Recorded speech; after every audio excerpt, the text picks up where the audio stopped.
Assalomu alaykum hurmatli mijozlarimiz. Hafta salonimizda наличиеda turgan mashinalarni ko'rishingiz mumkin. Juda ham ko'p любой turdagi avtomobillarimiz bor. Bemalol kelib ko'rib xarid qilishingiz mumkin bo'ladi. наличиеda 1 soat ichida nomingizga rasmiylashtirib olib chiqib beramiz. Ma'lumot o'rnida aytamiz.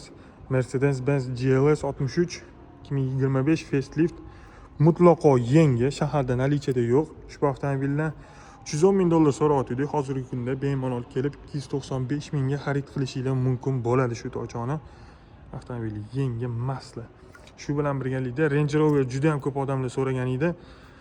Range Rover avtobiografi P530 avtomobilimiz 2023-yil 12 ming yurgan bor yo'g'i. Idealni holatda, kraskalar top-toza, bitta qo'l haydalgan. Long versiyasi, orqada atamankalari bor. Narxini 215 ming qilib beramiz. Bemalol kelib ko'rishingiz mumkin bo'ladi. Barchalarni Turonda kutib qolamiz. Kuningiz xayrli o'tsin.